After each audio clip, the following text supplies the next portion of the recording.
What's going on, everybody? This is Damien Jaxxyn with the Midnight Drive. Joining me today, I have Raven of the band Unity. What's going on? Hi, How you doing today? I'm doing pretty good. Today was a bit hectic, a bit stressful, but here I am. Yeah, I feel that. I think we both dealing with some stressful days. hmm But you say you had, well, before we started talking, you say you had a lot going on. Yes. Uh, Yeah, so had a lot going on today. My bad. I think there's a little bit of a lag. My connection is a a bit little. iffy. It's a little bit. Um, okay. But with me, I getting ready for like the next big release, an EP that I have titled Hives. I have, sorry, not Hives, Her Teeth. I have coming out. It was supposed to be released in August, but I had to push things back because school. I'm also in college for accounting and recording arts and technology, so a double major on top of that. Um, on top of that is now since I'm an artist, I also have to look at content and queuing up content to promote my music and myself as a brand. So coming up with ideas, filming everything, editing everything on top of school, and it can be a lot sometimes, but I'm working through it, working out the balance. Like, dude, going to college and then trying to be a musician on top of that is no small feat. And it's a lot on top of work to try to afford rent and all the other regular schmegular life shit. It's a lot. Well, I'm glad to have you on. Uh, I know you're going through a lot, but I would try to get through, try to get through this. Probably, hopefully, we'll want to get to know you a lot more, but don't want to take up too much of your time if you got a lot going on. I appreciate you. Got to get you some time to rest today. We're just like, all right, cool. I can go crash out for a second and then wake back up and go do some stuff. No, for real. All right. So, how did you get into music? Oh, I've I came out the womb having a relationship with music. When I first learned how to walk, so a lot of people don't know this about me. I started off as a dancer first. Mm, That formed my love for music, my appreciation for self-expression, no matter what form it took. I loved dancing. I loved music and how it made me move and how it made me feel.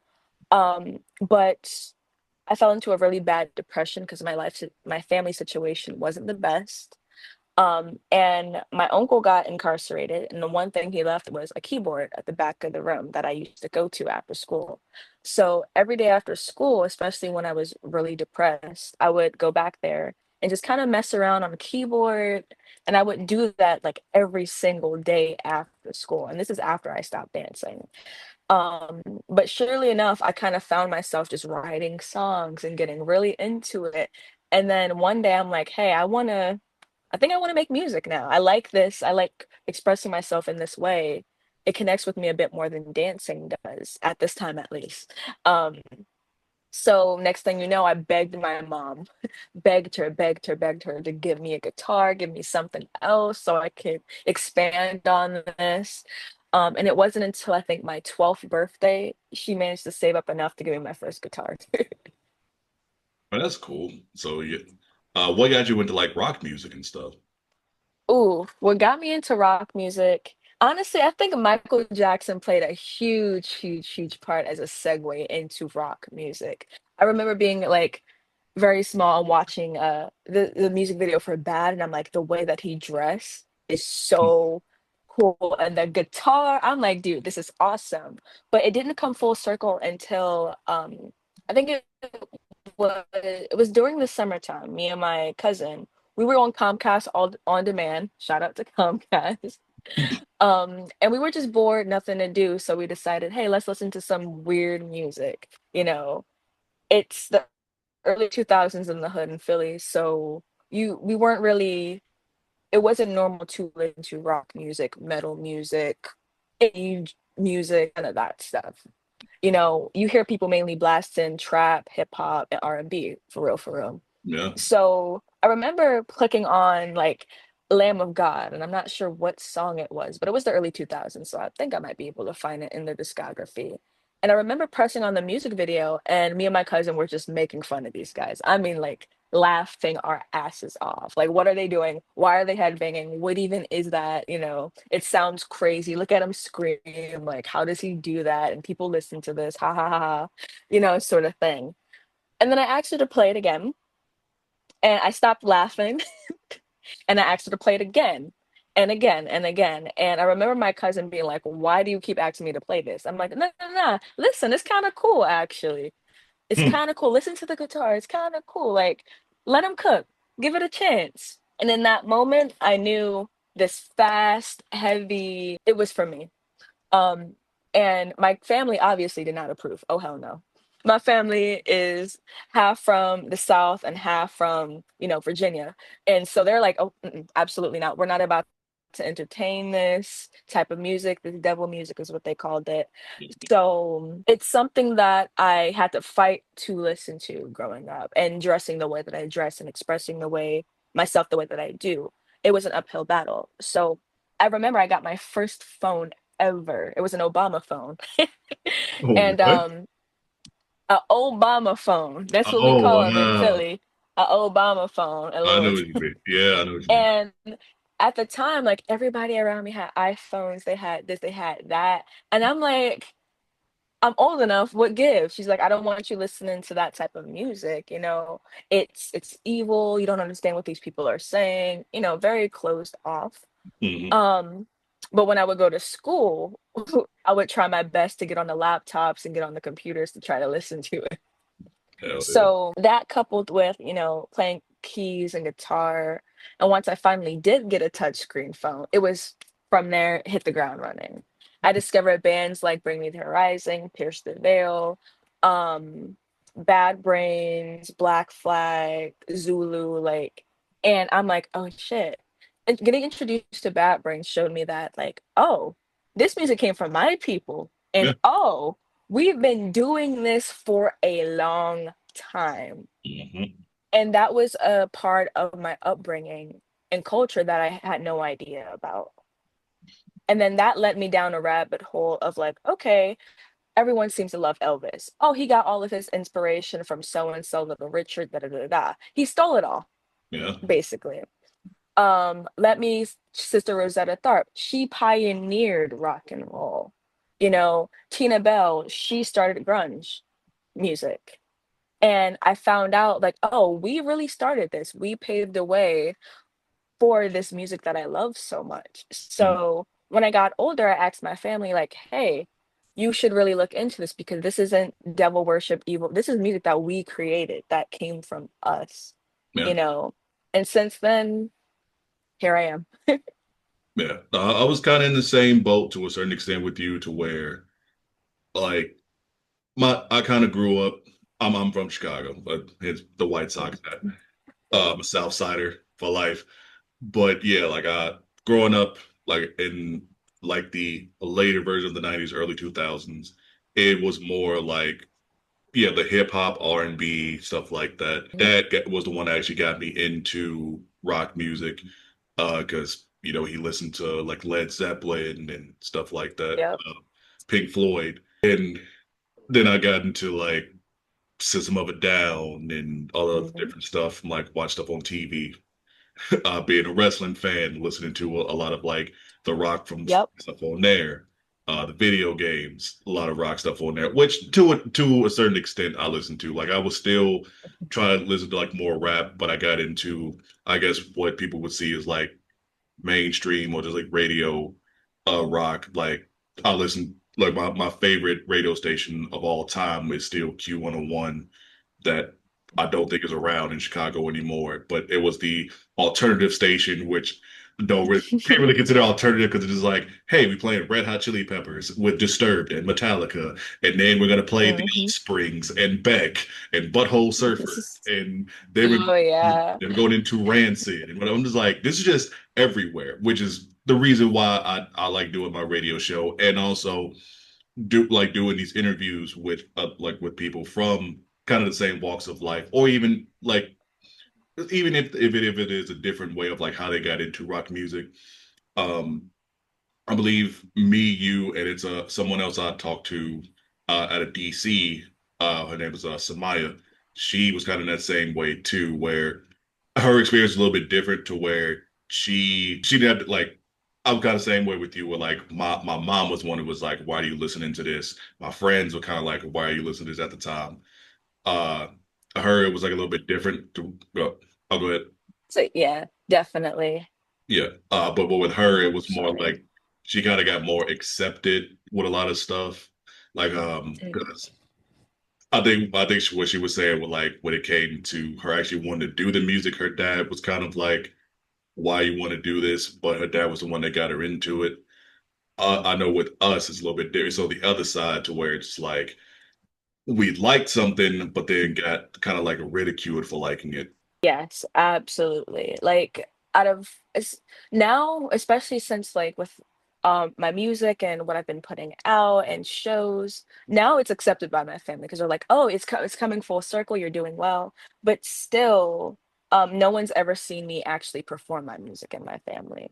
It's accepted it because You're I making put in the money. work to make to make money, exactly. But even to this day, it's just kind of like never seen me perform, which is Mhm. something that I'm like, it's gonna happen one day. Yeah. One day I'll have to just fly out on a private jet and like make sure you have the best seats, some real Mhm. boozy shit to make sure But they you show gotta up. put them in the mosh pit. Well, that actually take one thing back. My grandfather is the only one that has seen me perform. Um, he was at my Afropunk performance, and I remember he never seen me perform before, he was crying. But also, I grew up with, you know I have 2 grandpas, but my other grandfather, he took me to all of my first shows. I remember being young and being like, "I wanna go to a show, I have no friends, I feel so isolated, I'm depressed, I have, like, no outlet because nobody in the schools that I went to listened to this, It's Hmm. not like they fancy schools, it's Philly, like, it's not it's not really good schools, I'd say. Yeah, But, I feel you. I remember my first ever show, it was I think at the time I was really, really, really into, I think, Escape the Fate. So I think Ronnie Radke are gonna flame me for this. At the time, I think I was, like, 13, 14, and I was a big old school Escape the Fate and Following in Reverse, so I was just like, "Hey, like, I wanna go," but I had no one to go with, my family members with that except for my he's like, "You know what? You're doing something different. You're here to break the generational curses. I can tell you're something different is about you versus everyone else in the family." So he took me, and I was in my first mosh pit with my grandfather, this big, heavy set black man with a wooden cane. They couldn't push him. He just kind of like laid on everyone and went kind of like this while protecting my tiny behind. And from that point on, he took me to every single show after that. And I was able to meet people. I was able to meet Ronnie Radke. I was able to meet the entire band of Rings of Saturn because they're like, who is this old in the fuck? Like, what?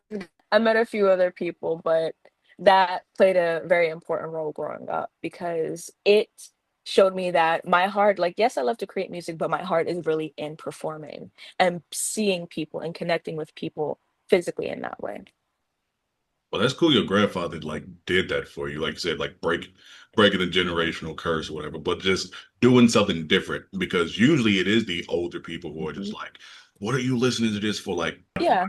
my grandparents would have not done that at all. Like my grandparents hated the fact that I like rock music. Like it was legit mainly like my dad who liked the fact that I was into like rock music because we kind of bonded over that. And then when I Yeah. think it was like once I got into more like heavier stuff or like different sounding stuff, he was just like, oh no. Or the fact that like I started wearing like a lot more. I was the wearing all black, which we had this conversation not too long Mhm. ago. He was like, you was walking around looking like a serial killer, eating this and that, blah blah blah. I'm just like, I mean, everybody in rock kind of wore black. Like it's kind of different from what you listen to, shit like that. So yeah, like it is. No, honestly, I remember. Yeah. Like I was someone who was into, like I said, like the Linkin Park and My Chemical Romance and Hawthorne Heights, Yes. all the different stuff. Yeah. And all of it was like it was all black, you know, shit like that. And they're just looking at me as like, why is he wearing all black and this and that? I'm just like, because one, it's just easy to match, and then but two is like when you listen to all that stuff, it's basically what it is. Like I wasn't wearing like the face paint and stuff like that like everybody was until like later in life, but it's just that thing. And like you said, like you were talking about being in high school, like in school in Philly, where it's not the best. Same in Chicago, it ain't the best schools. Mm, And where I grew up at, it was predominantly black. Everybody was more worried about yep. listening to like hip hop, R&B, like whatever. What like I'm sure there's like a Philly style of stuff, just like there's a Chicago style of stuff, and that's kind of what it was. It was Yeah. like, oh, you heard that new Twister, that new Common, that new whoever, not Common, but new Kanye, that new this, that whatever at the time, and then once it got more progressive, and then then once we started getting to like the more Atlanta rappers like Jeezy and T.I., whatever at the time. And I was still just like, no, I haven't heard it, but I was listening to this fucking Disturbed album or listening to this. Like I didn't really care. Like also in that same vein, like with rock, like I was like into Eminem, so a lot of people like hated me for that too. So it's like you like rock and you like Eminem. Uh-huh. Yep. Oh yeah. They didn't. Yeah. I used to get they would the key terms is that's white people shit or Yep, like Oreo. Those were the things yep. specifically.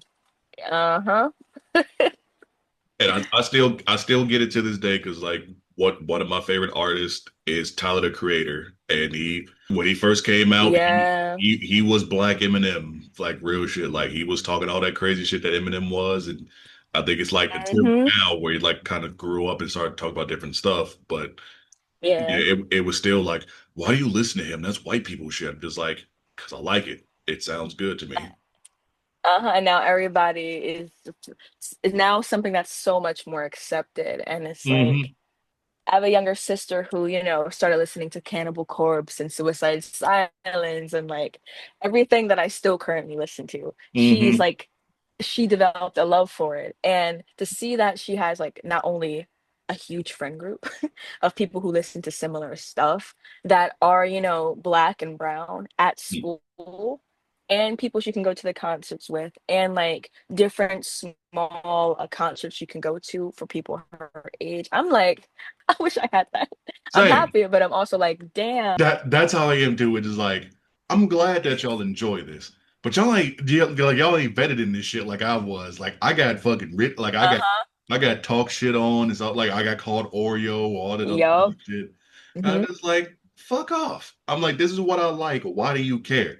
And especially around the time where like what they say high school is like whatever the shit is like where you learn to be a person, whatever. Which I don't feel like it is. It's more college like high school is more like the peer pressure. Like high school is where like you kind of pretend to what you want to be because you're trying to fit in and whatever. College is where it's mostly like, no, this is what I actually want to be. Fuck all that other bullshit. This is what I want to be. Uh-huh. And so yeah, I wish I would have had that confidence that I had in like college where I'm just like, fuck y'all, like this is what I like and go eat a dick. But like you do kind of go through those like a depression where it's like, well, I'm the outcast. I don't really have that many people to hang Hmm. out with. I think it was like really towards like my like junior senior year where I actually found people who actually like the same stuff that I do. And I'm just like, oh wow, like this is actually really nice that like I can talk to people about this band or this artist, whatever like that, and not be like, Hmm. oh, that's some white people shit. Why do you like this? So like we had to struggle. I No, think for real. yeah, like that is going to be our thing for like black alternative people when it's like our grandparents talk about us where it's like I had to fight for our freedom and all that other bullshit. That's going to be us like later in life. It was like we had to fight for y'all to like this stuff. Like we we got ridiculed. We had to walk for y'all to run type of shit. Uh-huh. And that's also contributing to like why I do what I do. Like I'm a solo artist, but occasionally I have like a band behind me depending on different shows and like the vibe. But that's the main reason why I do what I do is for people that primarily look like me that have went through similar, if not the same shit to have that space. where they can just like wild out, have fun, and they don't really have to say much because we all get it. Yeah. We all get that that struggle exists, you know? We get the fact that, you know, there's not many of us in this sphere, there's a lot more now, Mm, but who openly embrace this. And most of the time, if we go out to other shows that are bigger, you know, stadiums and shit, you know, bigger bands, yeah. there's not a whole lot of us in the crowd.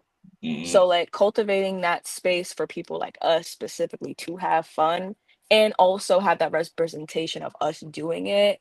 That's why I do what I do. yeah. And that's amazing that you do. Like you hit the nail right on the head. Like it's really not a lot of us out there. It's starting to grow, but it's still like it's not a 50-50 split. It's like Yeah. 20-80, 30-70, something like that. It needs to be more of us out there. You know, and it's not like we're trying to tell like we're not trying to gatekeep and be like nothing like that, but it's just it I think it is still kind of like a social pressure of only like in certain things. Yeah, exactly. 100%. I think the more that you see like people wanting to lead the charge, the more you'll see people like well more of our people going out there. Like I'm out there doing stuff like let's say got the show, you know, you are making the music. I'm definitely gonna be playing it for sure. But I Mhm. think the more that people see is like, oh, it's a black person as the front man, front woman, or whatever of the band. It is like, oh, we can do that, or seeing a whole band Mhm. that's all black people. Oh, we can do that. I'm like, yeah, this is our music. This came from like blues and different stuff like that. Like Yeah. we started the punk scene in the UK. Like it was literally us, and but people don't know that. Yep, I'm like, we did. exactly. I'm like, we did all of this. There's been black people who've been doing this for a long time, like Living Color, the who made Cult of Personality and stuff like that. All black. Like we got people who've been doing this for a long time, like you said with Bad Brains. It's same with Living Color. Like we've been doing this for a long time, but they don't get their adoration, which sucks. Never do, never do. And there are like, don't get me wrong, there are, you know, white artists that give their flowers. And like the media obviously turn a blind eye towards that shit. Hmm. But like there are some white artists that are like, hey, I understand the history of this. I love it. I respect it. Like, thank you, you know, who donate, who give their flowers. And I love that and I appreciate it, but it's not enough. It's the amount that black and brown people contribute towards pop culture because we are the pop culture for real, for real. Yeah, Um, we it's set a the lot of trend. things that we set the trends, yet these things are stolen from us, you know, Mm, and it's giving credit to some person, some white person. And it's just like that's also applies heavily, you know, especially in music, doing what I do. And, you know, that's a whole separate conversation that I could get into for hours. But man, yeah, it's having that representation, having that community of people like us that like do what we do that's special and important, if I'm being honest. man, we got to show our faces, and Hmm. it's step by step. We got to get into Yeah, those. We got to exactly. get into those right rooms. It's no different Yeah. from back in the day when we try to make music and try to get into the right rooms or people stealing our music. You know, that was a whole thing. Yeah. And That was a whole thing with like the Beatles. They said like 16 of some of like their hits came from like black artists. yeah, and again, that's another thing. Props to like Beatles respect because they made it very clear, like, hey, we got inspiration from these people, black music, da da da da. Same thing with like Kurt Cobain and Nirvana. They're like, hey, I heard that Kurt Cobain was the merch guy for Bam Bam, Tina Bell's band. And she helped pioneer grunge music. And it's just one of those things where he's said in a lot of interviews, like, hey, like I get my inspiration from this person, da da da da da, shit like that. And people just didn't want to pay attention to Yeah. it. So now, since we have technology and shit, it's like all coming to a head where, you know, a lot more people are being put on that this came from us, which is good. But Hmm. there's still a lot of racism, a lot of fake allyship, which we need to talk about, a Yeah. lot of just like in the alternative scene, whether it's golf, whether it's metal, whether it's punk, it's still very prevalent. whether it's in small ways or whether it's outwardly them calling you the hard R in Hmm. the middle of a mosh pit, which happened to me before, you know? Yeah. It's a thing that still exists. Yeah, there's it's the more progressive we try to be, the more it just goes back to that. People think, Yeah, I think I yeah, people think the world is more progressive than it seems, and it's really not. I agree with that wholeheartedly. It's even doing what I do. Like I'm from Philly and I already been through the ringer with me trying to just be myself in general. Mm, Performing in Philly, openly accepted, you know, there are certain music venues and certain spaces where I have to make my energy and my presence known. Hey, this is what I'm about. This is not what I'm about. You can't talk to me that way. yeah. Certain shit. But I also play pretty frequently in Cleveland as well because I go to college here, but I'm from Mm, Philly, so I kind of bounce between the two. And mm, Cleveland scene or Ohio in general, completely different from Philly, completely different. Like here, there is a lot of racism, a lot of fake, a lot of homophobia, a lot of like of that shit. You know, from not being booked at venues just because I'm black. That's happened, you know, there are some venues that are like that. It's, you know, paying you less for performing when you brought the most people even because you're black type shit. mm, It's putting you in a lineup with this person and this person who's had certain shit come out about them that they're, you know, racist, that they're this, that they're that.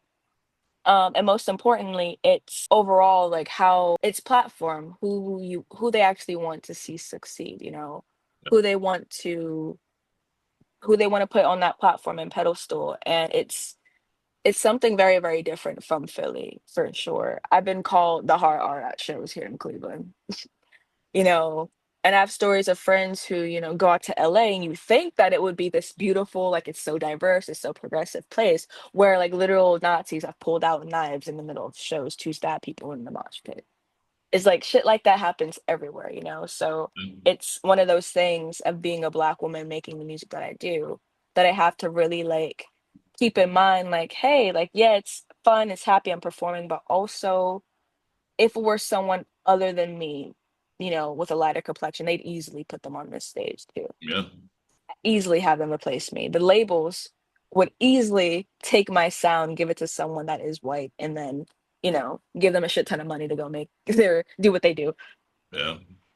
I mean, I feel where you're coming from. Like I'm a DJ in Central Illinois. I Mhm. lived in Kansas for a couple of years, and I didn't have nobody calling me the hard R while I'm DJing and stuff. But I had stuff to where I do feel like there were people who saw my success, and because I was doing stuff like different from what the norm is or was, that I felt like a lot of places wouldn't put me on, or like a lot of the veteran DJs wouldn't want to help me out because I wasn't Yeah.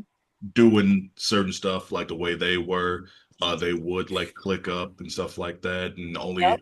like it'd be certain bars and clubs I was like trying to get in, and be like, "Oh, you can't get in here." I'm just like, "Why?" And it was like, "Oh, well, because such and such and such and such, they say who can come in and come." I was like, "That's kind of some bullshit." And then but then Yeah. there's places who like they let me in that they couldn't get into, and it wasn't like a like black only place, nothing like that. It was like some big venues, and I've played more than once. Also, there's like a stigma where I am now to where black DJs are considered like hip hop and R&B DJs, where Yep. we'll just play like I play house, I play rock, I play pop. Not really big into country, whatever. But I am an open format DJ.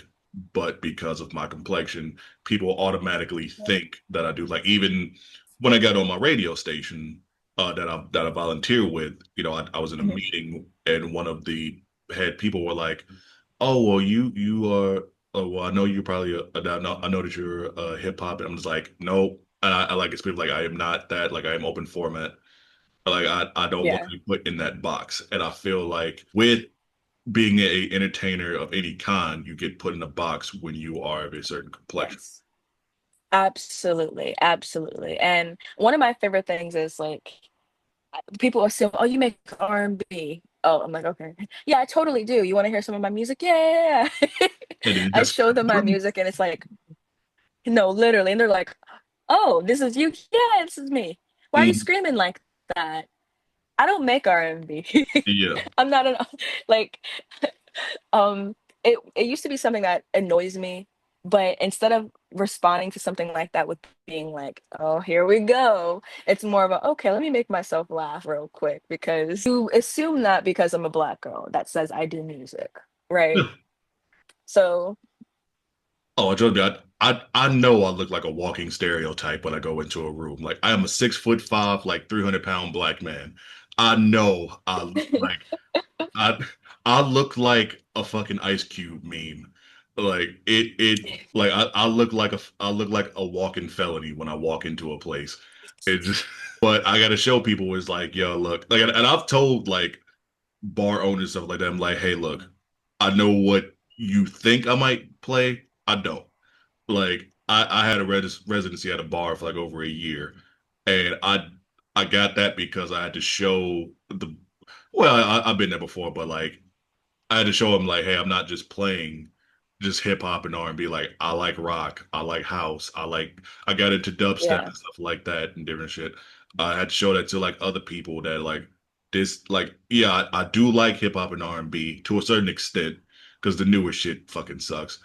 But I'm like I am on a whole other different thing than just that. Like you can put me in like I started out DJing doing Latin nights in Mexican like, Hey, restaurants and venues, having no idea what the fuck the lyrics are to these songs. But I'm just like, this sounds good, play.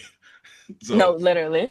so yeah, like that's kind of what our struggle is when it comes to doing this. And I can kind of cross that question off the list. Like what have been some of like I guess instead of asking the lows, what have been some of the highs in being being a performer. It's it's the community. I'd say the people that actually support you. And I'm not talking about friends. I'm talking about Mm, like who listen to your music, who show up to the shows. It's people of all shades and colors with me specifically. But because I'm so like the music I make is niche, it's this, it's a bit of that, it's and they really fuck with it. Like it's either I know in 2 seconds, you really don't like it or you like it. There's no in between. And for the people that like it, they fuck with it. They support me. They buy merch. You know, I make merch by hand, so that they pitch mm, in extra. They tip. They give me hugs. They when they see me in public, they say, "Hey, how have you been? How's your day?" You know, it's been the community aspect, and then it's cultivating and building that up basically of like, hey, there's people now behind me who love what I do, who are actively supporting what I do. Let's see how many more people we can get in here, and let's see how many, I guess, people who like these things would also like me, even though I'm a bit different. I say that's one big highs. Another high is being independent and having my work pay off from the aspect of growing my community, but also from the aspect of getting like some label attention and some, big corporation atten- attention. Like for example, I played Afropunk as an independent musician. You know, that's a huge deal for me because I promised myself when I was younger I wouldn't go to Afropunk until I played it. And the first time I went there, I played it, yeah, not backed by any labels or even like a booking agent, not even a manager, just me, everything from my pocket. I was able to land that through people that love my music and support me, who gave me the contacts needed to make it happen you know so that's another thing. I think the last and final thing is seeing how the music that I make and the live shows specifically influence other people to make music, to find healthy ways of just letting some of that energy out, you know anger out in a productive way. So I think that's another thing for sure. yeah, yeah. But yeah, that is amazing that you like independently got to get on the Afro punk stage. I didn't realize Afro punk was still around, honestly. Yeah, it switched hands. I think I forgot his name, but he goes by Spooner's Not Fun or something on Instagram. He's the originator of it. Back in New York, he grew it, and I think he sold it off to Sense and then BET or something. But Oh, it's no longer his thing. It's like big, big, and that was the first time I ever played at a festival, and that was also the first time that I've ever been. well from what I do. Like every single time I'm on stage, I put more than 100% into performing because for me, that's where I feel the most comfortable. So I'm going to bleed, sweat, cry on this stage. And to finally get paid an amount that, like, I know I could eat pretty good tonight off of it, was Mm, something where I was like, oh, I'm I'm meant to be doing this. I'm headed down the right path. If I put in all of this work and I got here from the work that I put in single-handedly, then this must be the right path for me. And there's no question about it. Despite whatever challenges, how much in the negatives I am, how late I am on rent, this is still the right path for me because my hard work is paying off. that is inspiring as fuck. I've been there too, with like barely got any money in the bank account. Don't know how the hell I'm gonna, like you said, I don't know how the hell I'm gonna pay for rent or food, but just got to go Mhm. through it. Yeah, I think a quote, I don't remember who it's from, but it stuck with me is if you mean it, you'll make it. And if you want it, you'll get it and it'll make it happen. Um, and that really stuck with me because it's like, this is what I want to be doing, so I'm gonna do it.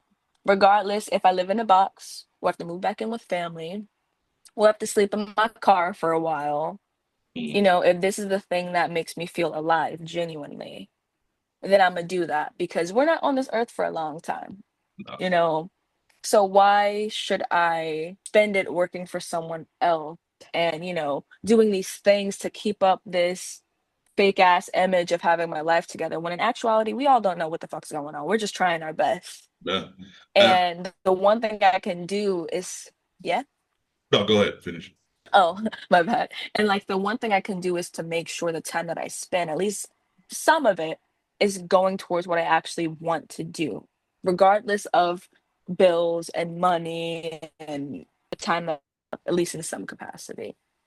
Yeah, no, for sure. You everything you're saying is 100% true. But what I was gonna say is like, I think, and I'm gonna go on social media tangent on this, but I think with that, because people are just seeing like all these influencers was like seeing like everybody having like this perfect life and all this stuff, they don't see the struggle, which from what I've heard, like now people kind of want to see everybody's like, I guess, fuck ups, or just like not fuck ups, but like see the actual progression of somebody Yeah.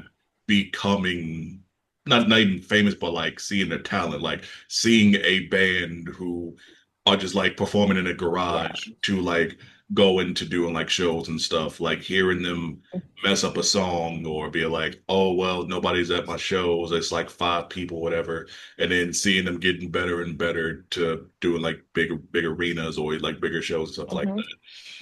that.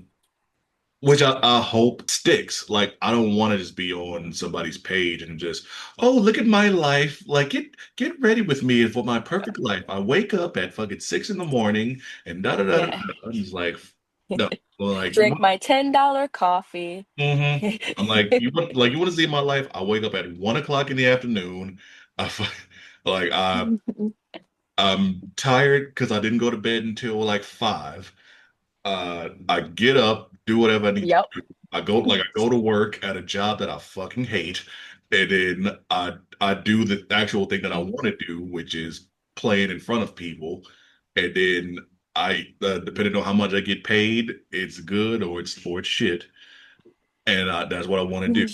No, literally. And I think that also signifies like a culture shift where people went from like this hyper ultra like I want your life, kind of Hmm. mentality, which is why we're tuning in, to wanting to see that rawness, that authenticity, those like stories of hope basically, because it's like shit, if you could do it and you literally started off with a camera in your garage, now you're, then it's like, damn, I can do that too. If you literally just started with like playing guitar out in the street, making nothing, and now you're in a stadium full of people, I can do that if I just apply it myself. So stories of hope, I think they are like the big thing now, but also it's like that authenticity. I'm here for it. I'm here for seeing that rawness. 'Cause I feel like selling that fake, I want this to be my life, meant like shit, it separates people. I remember like, it's like people need to continue to be people. People need that vulnerability, that rawness to connect with each other. But if you're selling this like bullshit ass, like my life is so perfect and da da da da and this and we did that, it no regular person that struggles or no regular person in general is going to really relate to that or try to connect with you on a real Yeah. level because it's like, well, you woke up at 6 a.m., had a special prepared meal by your chef, drunk a $20 coffee, went to Pilates, made Hmm. your husband a meal, and then you went to sleep. And now you want an island. Like, no, Exactly. no. So like it struggles out here. Like I dealt with it firsthand. Like my first year moving to where I am now, like I lived out of my car. Like I had like For no, real. yeah, like legit like didn't have a place to stay because like I was too broke. I was trying to get an apartment ahead of time and shit fell through. Like I lived out of a fucking Hmm. 2005 Chevy Impala for like a couple months. Then was try to find work, was still trying to do DJ stuff on top of work and everything else, and Yeah. which I don't know, like stuff like that, like you hustle more. And, like I would definitely say I'm in a better place. Like I am definitely in a better place now than I was like 2 years ago, which it's nice, but it's a part of me that kind of misses like the hustle that I had to where I was just like I was doing a lot more shows and putting stuff out there, like doing more mixes, which I should be doing now. But at the same time, I had the time to do so, which now is like you gotta work to make money to do this, and then I'll go DJ a show or two here and there. They're like no matter where you go, like I said, I know what I do is different from a band, but even with bands, it's like there's gonna be people who do music everywhere who are gonna be fighting to go into a venue or whatever like that. There's gonna be people who are gonna be more successful, and there's gonna be people that aren't gonna be as successful but still do stuff here and there. And that's kind of where I'm at right now, to where I'm doing stuff here and there. I'm trying to make my own stuff. There are DJs who I'm friends with or associates with who are doing a lot more stuff than me, but I'm glad Yep. they are doing that. They're doing their own thing. I know how I am. I am very introverted. I don't like fucking talking to people, Yes. which is funny because I'm on a radio station and I do interviews. But even with my job, I work retail where I have to be in front of people who are yelling at me because they don't know how to fix their own fucking cars, and I'm just No, like, dead ass. yeah, I'm just like I want to slap the shit out you right now, but I can't. I can't. Yeah. I would like to. I would really like to. If I knew I wasn't gonna get fired for it, I would. But it's also the same kind of thing with my DJ aspect, or same thing with you being on stage. It's some asshole coming up to you, calling you something. It's a little bit more freedom where you could like do something or just call over security, be like, hey, he's being a fucking asshole, get the fuck out of here. Or just wait to the end of the show and just beat their ass. No, dead ass. Another opposite end of Disclaimer. that is no, for real, is like people being so into it and being like really locked into the point where also drunk as shit to the Mm, point where they're not really realizing. Like, for example, I had this one show and he's also a musician, really good. He's in his own punk band. I'm not going to say any names, but mhm, dude got super drunk to the point where I'm in the middle of performing and this stage is not a stage. It's literally just a floor with PAs and stuff. mm. Honestly, love those shows. Love shows like that. So just comes over, I'm on the mic, gives me a hug and just like and I'm like, well, I'm glad he likes it, but also, sir, get up, get move. And I'm a lot less angry at that or like, get off of me about it. Because it's like, no, he's really fucking with me. Or like these people really like it to the point where, you know, they got on stage. Like for example, what Lil Mama. Have you Mm. seen that famous clip where she's like Jay-Z and is on stage performing and she comes up and she's all in his face? And I'm like, Yeah. people really do lose track of what actually is going on if they're really tapped in. It's like I can't be pissed at you for doing that because I know I'd be locked in at shows too. I'd be wilding out. So it's like I gotta appreciate it. It's like, yeah, back up a little bit, but also I'm not about to tell them to kick you the fuck out. You feel me? Now, if you on some bullshit, then yeah. But like, if Oh yeah. you rocking out, enjoying yourself, stuff like that, fine. Mhm. I don't know. Me. I try to have a portrait in the DJ booth because I don't want it. I don't want nobody asking me for a request. Oh, yeah, yeah. "Can you play this song?" "Mm." Like, no. Can you play Bad Bunny? No. Shut the fuck up. "How So, about Sexy Red?" no. Don't get me started. Get me started.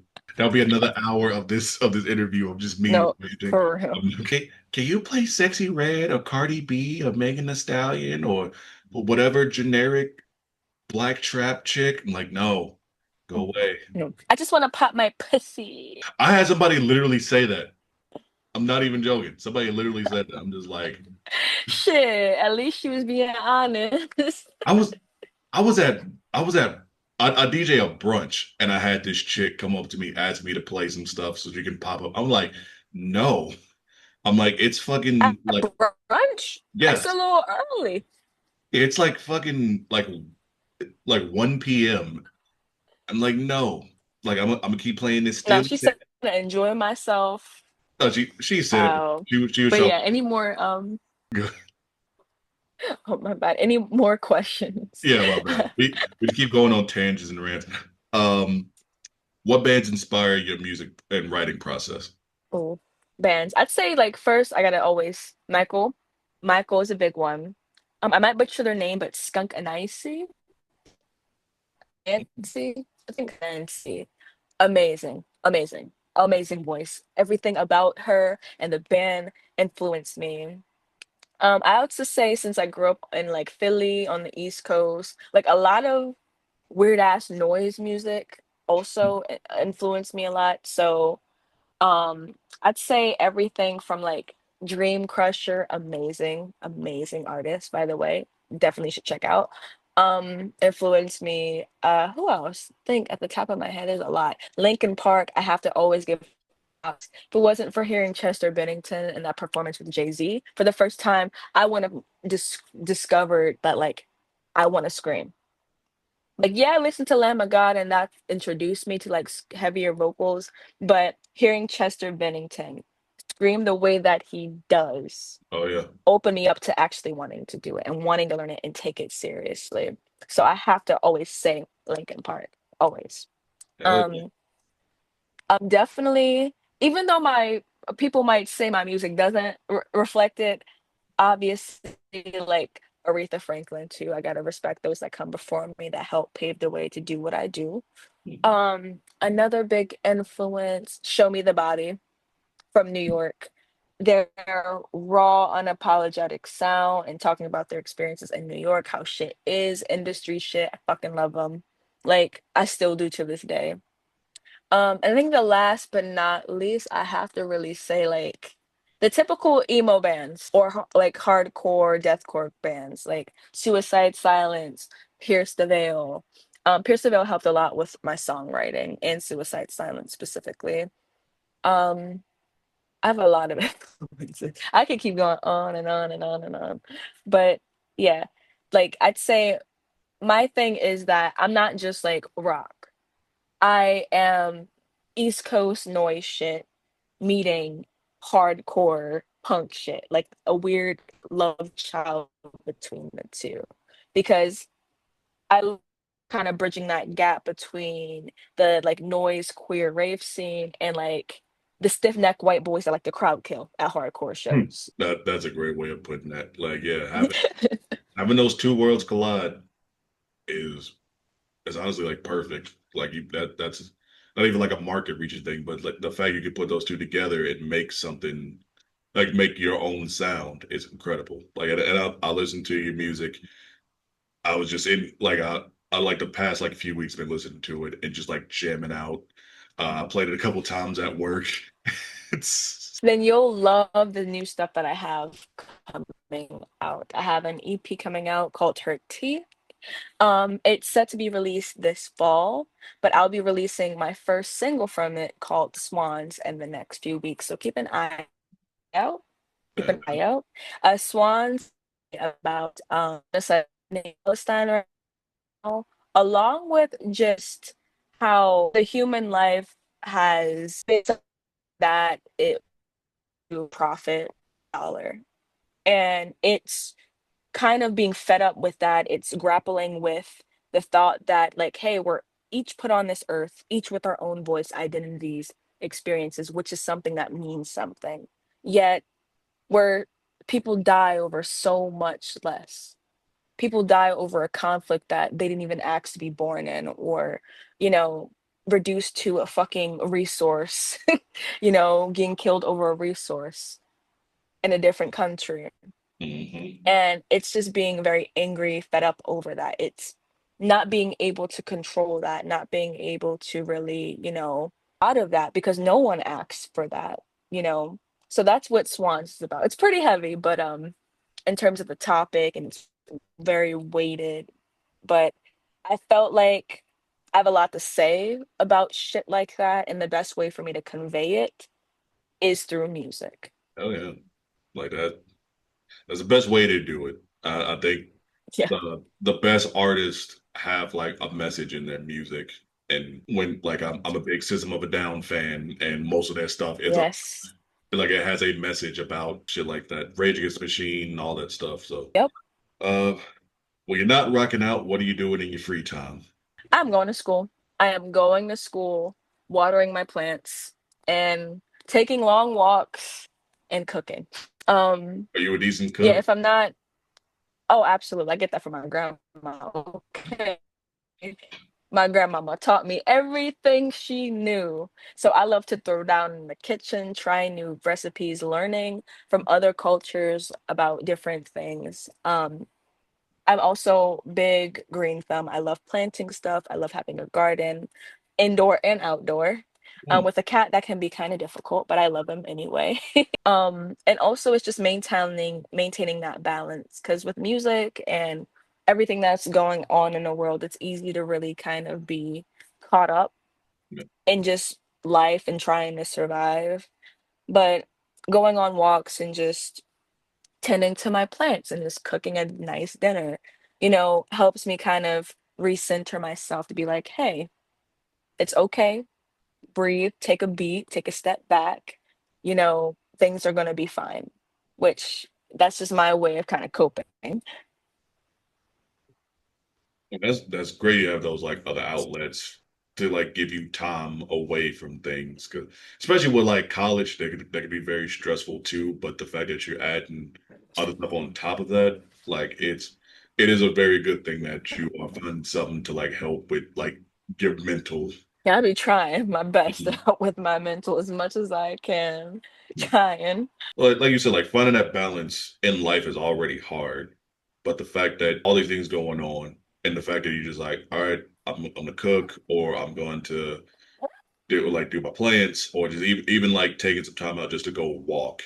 Like a lot of people don't do that, but the fact that you are finding the time is like, I just need this time to myself and just chill out for a bit. Like yeah, I know it sounds crazy, but like that is a huge thing. Yeah. I think that more people need to do that, especially now more than ever. Like when you are caught up, when you are so stressed, you need to really just take a step back, which is really fucking hard, which is extremely hard to do. But giving yourself that time is very important. Yeah, because there's so many people where it's like, well, if I'm not doing anything, then I'm missing out on this and then this. But I'm just like, hey, you don't need to do everything all the time. Like I tell myself that a lot. Exactly. Like I tell myself that a lot. It's Exactly. Same. like you can relax. Like you are one person. You can't do everything. Like It's, yeah, like my dad always tells me, you're not Superman. yep. Same. I have to tell that myself that as well. Because I used to be like, oh, I got to do this and I got to do this and blah blah blah. And it's like I'm getting older. It's like gotta relax. I'm like things are gonna happen. Like you're gonna miss out on stuff. It's fine. You got to worry about yourself first. If you could collaborate with anyone, who would it be? Anyone, dead or alive? Dead or alive?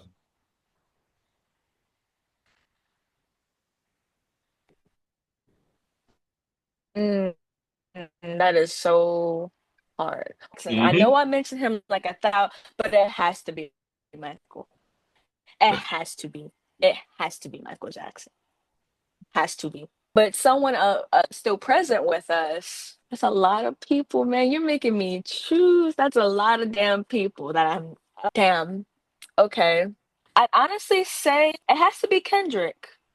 I feel Hell like challenging myself to fuse it has to be Kendrick because it's like it's Kendrick, yeah. but also Kendrick on like a rock weird, like, more experimental Yeah. sound. I feel like I would eat. Yeah. Kendrick on a rock or metal record would fucking eat. Well, he did a remix to Radioactive with Imagine Dragons, and he like did a whole flow on that. I like Oh yeah. on a actual like hardcore track, I'd be down for. Yeah, like I feel like his cadences and his flows on top of some like crazy guitars and some Mm, fucking double kick. Come on. yeah, like him. He didn't like. I'm a big Denzel Curry fan, which that dude fucking loves rock music and shit. Yep. He has the voice to where he should be doing fucking like rock. And Mhm. yeah, like him doing rock stuff too would be nice, cool. Like that'd be cool as fuck. So Michael Jackson and Kendrick, Yeah, and it has to be Serge, like or Sarge. I might be pronouncing his name wrong. Lead Serge from vocalist to System of a Down. Yeah, yes, Serge. yeah, just the whole of System of a Down. That would be like a dream, like a fangirl dream of mine to make a Oh yeah. song with them. Because System of a Down, that's all you need to know. Just the System of a Down. Like that look like short and sweet. Just System of a Down. I agree with you. They are that band. What is something people wouldn't expect about you? Um, People wouldn't expect that I'm pretty introverted. I'm pretty introverted when I'm out at shows just to enjoy them. That's something that my friend, realized when we went out to see a local show together. It's like you're not talking to anyone. Like people are saying, "Hey, what's up, Unity?" Da da da, but you're not like drinking, talking to people, but you're an artist. You make music. You Mhm. literally are people know you here. Why aren't you talking? Why aren't you, making more friends here and that whole thing? And I'm like, well, I do so much at my shows, talking, networking, pictures and, on stage that it uses up my social battery like that. Like I am winded, I am tired when I go home, I eat a bowl of cereal and go to fuck the bed. I'm not staying up any longer. So when I am out for shows that I see, me, wilding out, go home. Um, just because I like to conserve my energy, protect it, and I feel like some people, you don't know what you'll get. You really don't. So I am introverted in that way when I go at the shows. Also, I am an early bird and I stay up late only if it's a show. I go to fuck to sleep at like my bed with my moo. I'm done. So they do expect me late, where it's like all of my friends who are also musicians and videographers, they are night people. Don't know how they do it. Whether it's a show or not, they are up late, 3, 4 a.m. still doing what they doing. I don't get it, but props to them. They damn sure ain't morning people. That's for Yeah. certain. But it's like, damn, like on a sleep schedule wise way, I'm not made for this lifestyle, but I'm making it work for me anyway. So that's something. Those are three things actually. I am definitely one of your friends. Like I'm a fucking vampire. Like I stay up all night. Like I'm up until 3, 4, 5 o'clock in the morning. I hate waking up early in the morning. By the time I go to sleep, the sun is starting to come up. I love being up in the morning. Like I love waking up at 4, silent, calm. That that's me. And I good morning, wake up, good morning. And everyone that I've ever been with in a romantic sense, like hates that about me. Because I have so much energy so early, and it's just kind of like, Mhm. bruh, like shut the fuck up. Like I try to be a morning person. Like I used to work a factory job where I had to be there like 7 in the morning, and I'm just like, duh. Like I just can't. Like I'd rather just be up later in the day and then I used to work like graveyard shifts where Oof, worked at like 10:30 at night, got off at like 7 in the morning, shit like that. Like that's probably the only time I really wow. like I enjoyed that to a certain extent because it was like, all right, cool. Like I'm going to work when everybody's asleep, so like no traffic. I can still get food when I want to, whatever, because Uh-huh. like nobody's out to do shit, getting stuff. And then once I get off work, people are like heading to work, and I'm going home, so it's quiet when I go to sleep. Okay, okay, method to the madness. Yep. Plus playing like video games at like 8 in the morning until like you go to it's time for you to go to sleep. It's just like it's one of the it's the funniest thing. But yeah, be like I want to try to be a morning person, but I don't think it's gonna happen for a long time. That's fair. Let's see. Where's been your favorite place to perform, and where would you like to perform when you get bigger? Ooh. Okay, when I get bigger, well, I would love to do a tour Europe. If I can accomplish that, that's like the next thing. The next big first it was Afropunk, cool. Now the next big thing is like, all right, booking agent, cool. Now I want to go to Europe. I want to get out of this country for a little bit. See Yeah. the world, learn some more stuff, get some more perspectives on different things. Um, but playing, I'd say one of my favorite places to play. I really love DIY shows, but I gotta say venue wise, I really love playing at No Class in Cleveland. And I also really like playing I love playing at Milk Boy in Philly and Warehouse on Watts in Philly. Those two places amazing. Baby's All Right in New York, I loved a whole lot. And Lodge Room in LA, absolutely loved. Oh, one more place. I know you said one, but the You can put it on. Masquerade in Atlanta. The Masquerade in Atlanta blew me away, blew me away. They had a whole ass like underground maze that they don't know how to do it, but it was cool. That sounds impressive. Also, I forget New York. And Go ahead. New York does have some cool stuff. But places that I want to play with or play at, I'd say I definitely want to be big enough to play at the Pavilion at the Man in Philly, Rocket Mortgage in Cleveland, because that's a big ass arena. Oh my God. Hmm. Um, haven't been to too many arenas actually. I guess try to go to Rolling Loud. I know it is specifically like a rap, but I feel like throwing me on the lineup, screaming, doing what I do would be crazy. I'm pretty sure at this So point, Rolling Loud for sure. yeah, at a certain point, At it's this gonna be point, a it should be fine. well, it's gonna be a mashup of stuff like I no, literally, and I would like to play at Consumerism 1.0 Coachella. I feel like having local groups. They had not loose on there. They can have me. That's all I'm saying. yeah. You got like lagged out a bit. You were saying Place is I would love to play a subculture party out in LA. what? Oh, oh, my bad, my bad. I said that I would like to play Rolling Loud Coachella because having me scream on stage randomly would be hilarious, honestly. Yeah. Um and definitely I want to at least at some point play the subculture parties out in LA because they look fucking fun. They look amazing. But my favorite shows have always been, outside shows. Like shows ran like under a bridge or at a Taco Bell, which is one I played at. And like, yeah, and like random ass places. Outside shows always have the best energy. Always. Yeah, that was the video that I saw. I was like, what? Can we talk about that? How did that happen? So, it actually happened through my friend Franco, amazing musician himself, amazing bassist as well. He plays for me a bit. I first started taking music seriously when I was about 16, Mm, and I started throwing my own shows, and it would just be me screaming on a mic. And I've known him since I was about 17 or so. He's like, "Hey, look, I'd play for you." And he has a background in throwing shows, being in bands. He is a millennial, so he's like hardcore emo, like is his bread and butter. He grew up when that shit started to really pop off. mm, So he knew some people who knew the owner of the Taco Bell, and they're like, sure, if it doesn't break anything, if you clean up, if you bring me business, then we're good.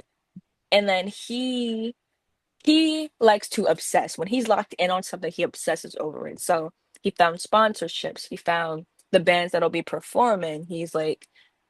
he went through the lengths of getting permits, going to court over certain shit, and getting restraining orders on crazies who tried to take the event from him, and reaching out to, publications. And it's grown into such a big thing where people from out of state are flying into these shows, and bands from other states who are much bigger, honestly, than local bands here have been calling in to play the show. So it went from this small thing to being this like huge national thing in such a short amount of time. And he's honestly like did a solid with keeping his shit together no matter how much stuff he's gone through, and making this event happen. So eternally grateful for him and having the event in the first place, because it's a cool idea. Like, I remember the whole Denny's Grand Slam, and the fact that I played Taco Bell, which is like a cousin of that, is like, dude, that's awesome. Now I want to play at McDonald's next. That'd be awesome. No, you gotta find one that has like an abandoned play place in it, and then just play it. Yeah, That would be so dope. Just like you, no, for real. it's like they don't even have the thing inside. It's just that play place section, but it's like cut off because they still got the doors and stuff to where you get come in and out. But they just put a stage and stuff there. That would be awesome. No, literally. And I like to reflect sometimes on when I first started out. And I used to have stage fright, like really, really shy stage fright, because I was still very uncomfortable with screaming on stage because I was still learning how to do it. You know, and it's even more nerve-wracking when you look out into the crowd and you see, as a black girl, for real, a bunch of white people staring back at you and dressed in all black, who are used to this like heavy, really technical, shit, and you're just one girl trying to make it happen. And I remember feeling nervous about it, but just about I looked out into the audience and I felt this like sense of just like side, or if it's the full moon or like what's going on. But the fact that I'm outside doing this in front of a Taco Bell, like I feel like I'm on top of the world.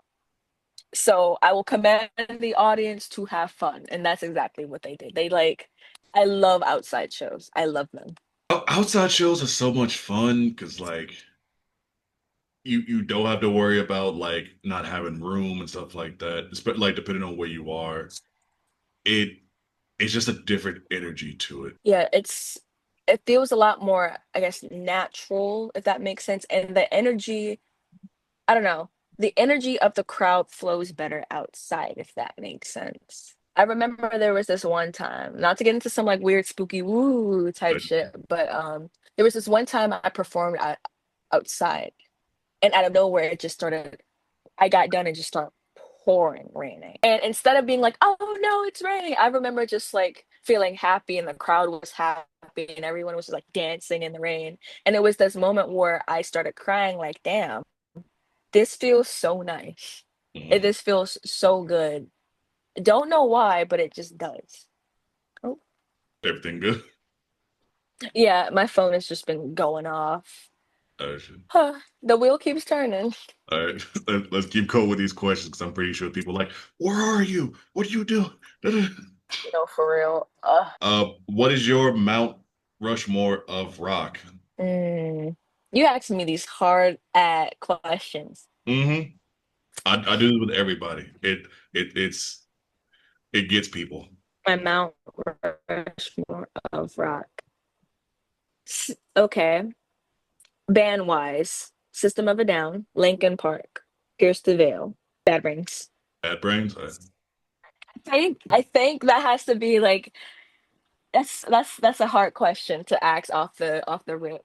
I mean, that's a solid Mount Rushmore right there. Yeah, it's pretty good. It's pretty. I'm thinking of 10,000 other people I can add on that. hmm Honestly, that's the hardest part. It's your like solid core four of like artists or bands that you like you put up there. Yeah, true. You can't disrespect no Bad Brains in front of me. Or so, no Michael. Ooh. Like trust me, it's always hard. Like even my mind switches like a lot. But like I said, Yeah. that because I like I said, I know if somebody asked me that question, it'd be very hard. So I know asking somebody who does this, like it's hard for them. Yeah, this is my Mount Rushmore for today. Hmm. For today. All right, and then last question, even though I could talk to you about so much more, whether you are at home or you are traveling, where is your favorite place to get food? You gonna do that to me. Yep. This is the Okay. hardest question out of everything. This is harder Because than Mount I'm a Rushmore. foodie. I'm a foodie. Okay, my grandma is one of the favorite. Like, I love my grandma's cooking. But sorry, grandma, I gotta put you to the side because no. Um, my favorite place is it's in the cut. It's in San Diego, Mhm. and it's in I think they call it like it's like an old western part of San Diego. I forgot the name of it. I haven't Mm. been there in a while. But there's this small Venezuelan um restaurant. It's owned by a husband and wife. I mean, it's really you can miss that shit really easily. But their food, like arepas, is like favorite, my favorite, my favorite to eat. And that's the first I've ever tried Venezuelan food. So I'd say that place. And it sucks because it's all the way in San Diego, a whole plane ride over there. So I don't have it frequently because that place makes it a certain way and I can tell the difference. I can tell the difference with what type of what type of Johns they use. I can tell the difference. I can taste it. The Philly came But out with them, perfect, perfect. That okay. I'm gonna give you two. That place, and there. then the second place again is in San Diego. It's called the Taco Stand. I Mm. think there's only one now. They used to have several, but I think there's only one. Mexican food. I never had a burrito like that in my life. That was that good.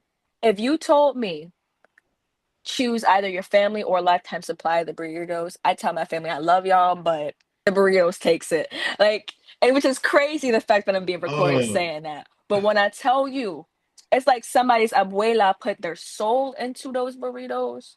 Ciao. oh, man. Oh my God. And then there's this a Nigerian restaurant in Philly. Like they got chickens and they got literally got chickens and cages in the background. Oh, wow. I grew up down the street from them. And you spend like $30 and you get a whole pan of food, and you can eat off of it for like 4 or 5 days or so. But I don't know the name of it, but I know what it looks like and what part of town this is. This is Southwest Philly. Good, amazing, amazing. Anytime I'm back home and I want African food, because a lot of places don't got good African food. A lot of places don't, and And I'm picky when it comes to Nigerian food. Very picky. I'm honestly surprised you didn't say anything Now I'm hungry. cheesesteak. Oh yeah, also cheesesteaks, obviously. But not every place in Philly, this is important. Not every place in Philly knows how to make cheesesteaks. Mm. You got the yuppie cheesesteaks, you got the Italian cheesesteaks, then you got the nigga cheesesteaks. The nigga cheesesteaks are the ones that you get from the Poppy store. Don't go to no fucking Geno's. Don't go to fucking South Philly to get some Italian cheesesteak. That's not the same John. That's not the same John. All tour, like if you search up cheesesteaks in Philly. All those places is the places you don't go to. Go to the Poppy store, get a fucking cheesesteak. If it looked like somebody punched it, it's the right time. It's the right Joe. Like somebody punched it. It's fucking insane. It's the right one. Oh, God. I'm about to send you probably like a couple videos because it's this one guy. He was like a food reviewer. It's Stefan Johnson. And he did like a bunch of the different like Philly cheesesteaks in Philly. You will probably hate him on like certain ones because he went to some. He was like, you guys told me to go to a poppy store. I went to a poppy store, and I don't know. I need to go to Philly sometime. I heard that they'd be like reckless You out. got to go to a yeah, yeah. We be reckless, but like most people that go to Philly go to Philadelphia. Philadelphia is where all the yuppies from New York and New Jersey who want to say they from Philly come. They bring up prices for everybody. Those are like the safer parts. Hmm. That's Philadelphia. Philly is where niggas be at. It's deep in North Philly, it's southwest and West Philly. Even though West Philly, honestly, the yuppies took that from me. They took where I'm from. We had to move out of West Philly. Blame But Will Smith. like, yeah, honestly.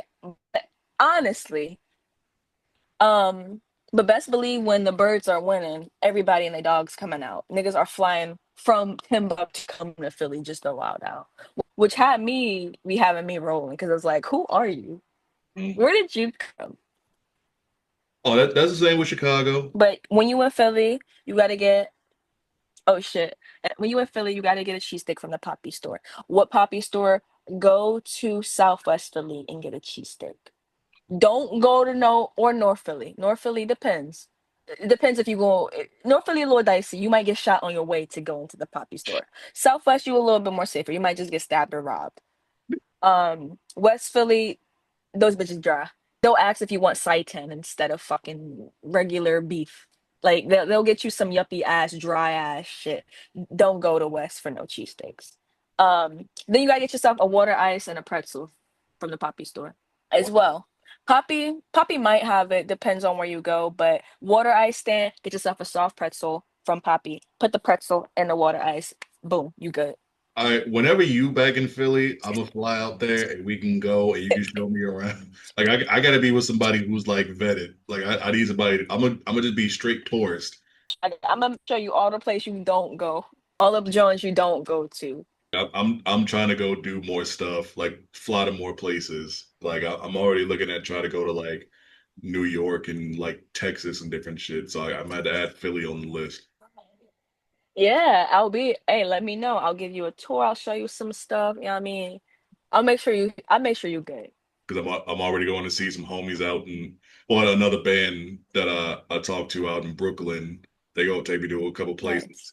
So yeah, if you're out in Philly, they'll be like, all right, take me where we need to go. Like somewhere we're not gonna get robbed or stabbed. If we gotta take the back way or whatever like that. Just like Bet. if you ever come here, I'll take you to a couple places. We're not going down no alleyways. Chirac. Uh, I've always wanted to go to Chicago. Never been.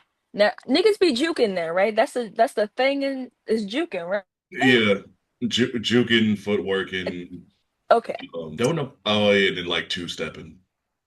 Two step bet. Okay. Well, are there any more questions for me? No, that's it. That was Oh, I always end off on that last one with the food because it always stumps everybody. yeah, I'm hungry. I'm hungry now. Me too. But Raven, it was good talking to you. Let the people know where they can find You you as well. and find your music. Okay, so my name is Unity. It's been a pleasure speaking with you today. Thank you for interviewing me. You can find my music under all streaming platforms under UNIITY. On social media, I go by Who is UNIITY. I'm Unity with two eyes. Hell yeah, make sure you go give her a follow, give her a listen because the music is banging. Mhm. You can find me on most social platforms because TikTok sucks. TikTok sucks. Find me on Instagram at DJAXXYN TMD short for the Midnight Drive. Follow me on Facebook at Damien Jaxxyn. You can follow me on Twitch, or if you do follow me on Twitch, you can listen to the show and engage with me. Uh, Twitch is D_Jackson, still spelled the same way, JAXXYN. Get that engagement up, y'all. But Uh-huh. all right. I think we both finna go get some food. I will definitely talk to Okay. you again. I will definitely be looking out for the new music when it comes out, and then to let you know when I'm going to be planning this Philly trip. Hey, absolutely. And once again, thank you. And enjoy the rest of your day and go get some food because I know I'm about to eat. I'm about to eat now. Say, all right. And with that, we out. Okay. Peace. Bye.